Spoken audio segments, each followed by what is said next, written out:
Iran America के बीच जारी जंग को लेकर इन दिनों भारत में एलपीजी गैस का संकट खड़ा हो गया है।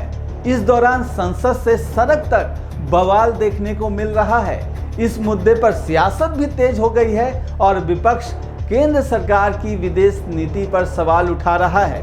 विपक्षी नेता यहां तक कह रहे हैं कि जो ईरान भारत का पारंपरिक मित्र था, यानी सदियों से दोस्त था, उस ईरान से मोदी सरकार के रवैये की वजह से दूरी बन गई है, जिसका खामियाजा पूरा देश भुगत रहा है। देखिए किस तरह बुझे चूल्हे पर सियासत की दाल पक रही है। देश के शहर शहर से रसोई गैस के लिए जनता कतारों में नजर आ रही है। छोटे शहर से लेकर बड़े शहरों, गांव, कस्बों की यही कहानी है। ईरान युद्ध का असर भारत पर पड़ रहा है। साथ ही इस मुद्दे को लेकर राजनीति भी खूब हो रही है। संसद से लेकर सड़क तक विपक्ष सरकार को घेर रहा है। आम आदमी पार्टी के राज्यसभा सांसद संजय सिंह ने केंद्र सरकार और प्रधानमंत्री मोदी की विदेश नीति पर तीखा हमला बोला। उन्होंने कहा कि आम आदमी पार्टी शुरू से सरकार को ईरान से बातचीत करने की सलाह देती रही, लेकिन सरकार ने इसे नजरअंदाज किया। प्रधानमंत्री ने अमेरिका और इजराइल के दबाव में आकर ईरान से दूरी बना ली, जिसका परिणाम अब देश को भुगतना पड़ रहा है। इसका प्रधानमंत्री गैस के संकट के इस समय में किस गुफा में छुपा हुआ है, पहले उसको निकाल कर लाइए। आप पहले उसको निकाल कर लाइए। प्रधानमंत्री किस गुफा में छुपे हुए हैं? आप क्यों इजराइल की चमचागिरी में खड़े हो गए, जिसके कारण से हिंदुस्तान को आज गैस का संकट भुगतना पड़ रहा है। पूरा देश लाइन में खड़ा है, गांव लाइन में खड़ा है, शहर लाइन में खड़ा है, एक एक इलाका लाइन में खड़ा है। होटल बंद हो रहे हैं मान्यवर। मोरवी के अंदर गुजरात में टाइल्स की फैक्ट्रियां बंद हो रही है मान्यवर। भगौड़ा कौन है, ट्रंप की गुलामी कौन कर रहा है, पूरा देश देख रहा है मान्यवर। अनपढ़ राजा का एक नया फरमान आया है। आप जानते हैं अनपढ़ राजा को हमेशा वो एक नया नया फरमान आपको देते हैं जब भी देश पर कोई संकट आया था। आपको याद होगा कोरोना जब आया था, उन्होंने कहा ताली बजाओ मेरे दोस्तों, थाली बजाओ मेरे दोस्तों, दिया जलाओ मेरे दोस्तों, कोरोना ठीक हो जाएगा। और इस मूर्खतापूर्ण योजना में पूरा देश उनके साथ खड़ा हो गया था। बड़े बड़े पढ़े लिखे लोग, बड़े बड़े स्टार, बड़े बड़े हीरो हीरोइन वो बजा रहे थे ताली थाली, दिया जला रहे थे। इसके पीछे कोई वैज्ञानिक सोच नहीं थी, क्योंकि अनपढ़ राजा ने कहा था, उसका फरमान मानना था। अभी अनपढ़ राजा ने एक फरमान दिया है। जब पूरा देश गैस सिलेंडर के लिए लाइनों में खड़ा हो गया, होटल बंद होने लगे, लोग त्राही त्राही करने लगे, मूर्छित होके लाइनों में गिरने लगे, तो अनपढ़ राजा ने कहा मेरे दोस्तों चिंता मत करना, जैसे कोरोना के संकट से हम लड़े थे ऐसे ही हम इस संकट से भी लड़ रहे हैं। समाजवादी पार्टी के अध्यक्ष अखिलेश यादव ने एलपीजी की किल्लत को लेकर एक बार फिर से भारतीय जनता पार्टी पर तीखा हमला किया।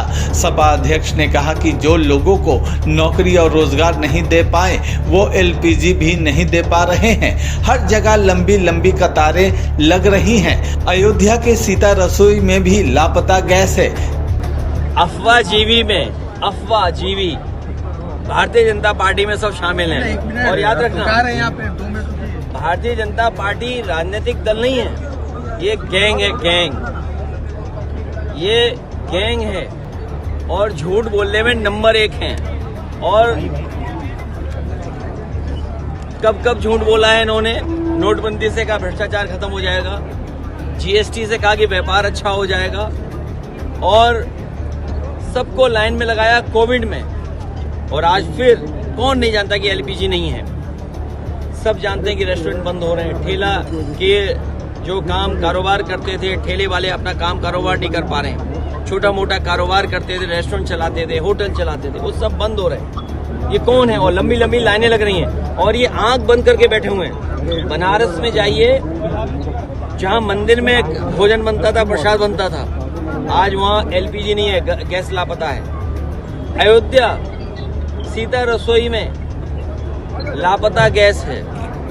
गोरखपुर, वहां पर लंबी लंबी लाइनें लग रही हैं। जब प्रधानमंत्री के क्षेत्र में ही लाइन लगी हो तो देश में हर जगह लाइन लगी होगी। एलपीजी गैस की किल्लत को लेकर विपक्ष लगातार सरकार पर हमलावर है। आम आदमी पार्टी के सांसद संजय सिंह ने केंद्र सरकार और प्रधानमंत्री मोदी की विदेश नीति को जिम्मेदार ठहराया है। वहीं समाजवादी पार्टी के अध्यक्ष अखिलेश यादव ने भी इस मुद्दे पर सरकार को घेरते हुए कहा कि देश के कई शहरों में गैस के लिए लंबी लंबी लाइनें लग रही हैं। अब विपक्षी नेताओं का जवाब खुद प्रधानमंत्री नरेंद्र मोदी ने किस तरह दिया, देखिए।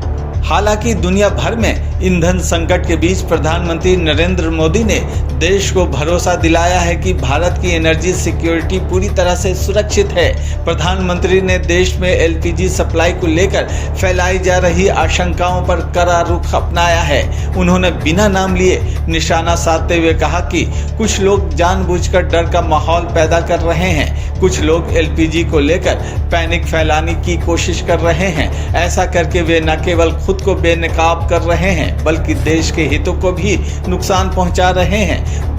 आजकल बहुत चर्चा एलपीजी को लेकर हो रही है। कुछ लोग हैं जो पैनिक क्रिएट करने का प्रयास कर रहे हैं, अपना एजेंडा चलाना चाहते हैं। मैं इस समय उन पर राजनीतिक टिप्पणी नहीं करना चाहता, लेकिन इतना जरूर कहूंगा कि ऐसा करके वो जनता के समक्ष खुद को एक्सपोज हो ही रहे हैं, पूरे देश का भी बड़ा नुकसान कर रहे हैं। साथियों, आज युद्ध से जो ये वैश्विक संकट आया है, उसके प्रभाव से कोई देश अछूता नहीं है। कम अधिक मात्रा में हर कोई इस संकट के शिकार है। भारत भी इस संकट से निपटने के लिए कोई कसर बाकी नहीं छोड़ रही है। हालांकि इन आरोपों के बीच प्रधानमंत्री मोदी ने देश को भरोसा दिलाया है कि भारत की ऊर्जा सुरक्षा पूरी तरह सुरक्षित है और एलपीजी सप्लाई को लेकर घबराने की कोई ज़रूरत नहीं है। प्रधानमंत्री ने प्रशासन को निर्देश दिया है कि संकट की आड़ में कालाबाजारी करने वालों के खिलाफ सख्त कार्रवाई की जाए। अब देखना होगा कि सरकार के इन आश्वासनों के बाद भी एलपीजी की सप्लाई की स्थिति कब तक सामान्य हो पाती है। ऐसे ही तमाम खबरों के लिए आप हमारे साथ जुड़े रहिए, क्योंकि NBC 24 पर खबरों का सिलसिला कभी थमता नहीं।